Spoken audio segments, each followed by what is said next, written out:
We're in Fort Erie for the DSBN FanCon. It looks like it's going to be a great day. The sun is starting to come out. There's lots of fun food trucks. Behind me is the Chippewa fire truck, which was in the movie Christmas Story.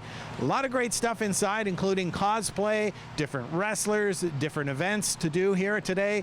Lots of stuff for everybody. Let's head inside. We're lucky and blessed to have the cooperation of Greater Fort Erie Secondary School here. They've been great partners of us for all of the years that we've done this event and have graciously given us the building to use in promotion of education in what we call nerdism. FanCon is a little bit more than your average convention. We like to come together and bring people who are passionate about things into a connection with industry professionals to kind of bridge the gap between I really love that thing and I want to do that as my living. Our keys this year, we've got our cosplay contest. We've gone big on cosplay this year. We have some professional cosplayers who are all in costume and they're showing off and teaching some of those costume making skills. We have, as you see behind me, the 501st Stormtrooper infantry. They're, in Star Wars. These are the guys to get.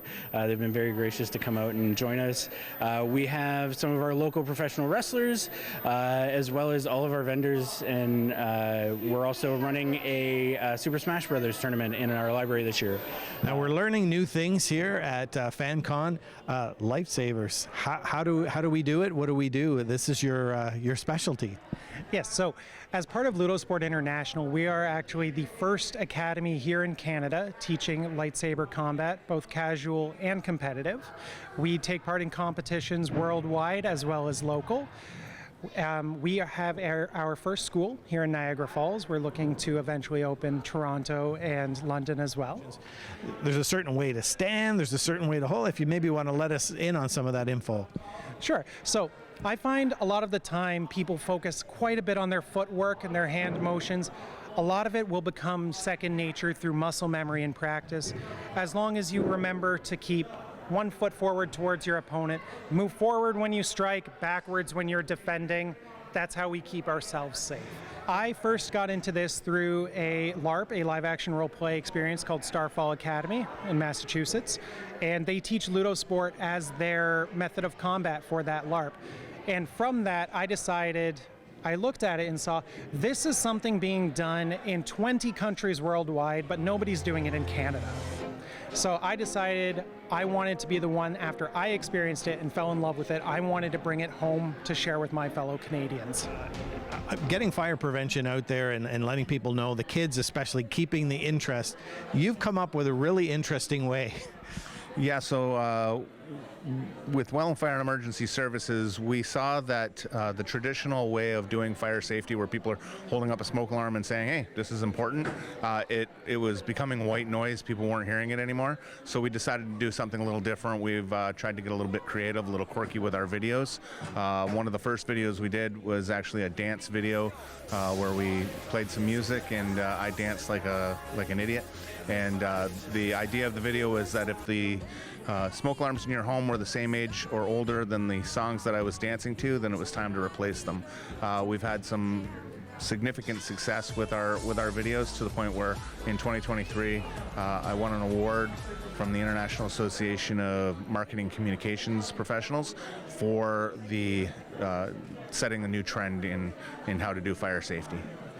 Now, was there a favorite song or dance that you did for this?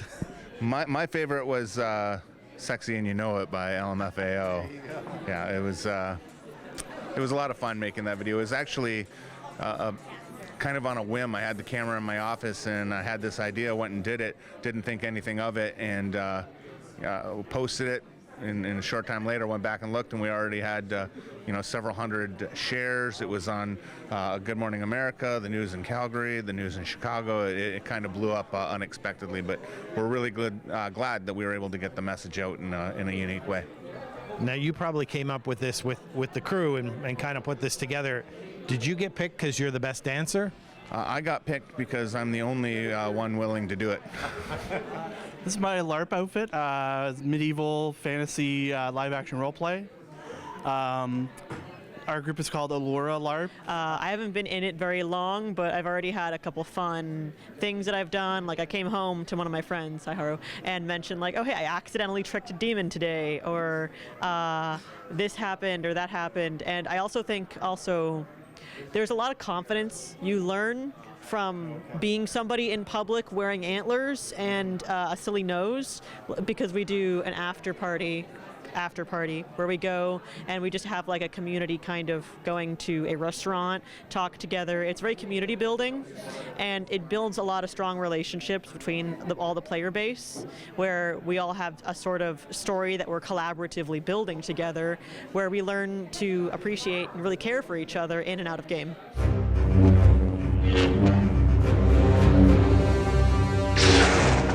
Hey, is that Mark Hamill? Where?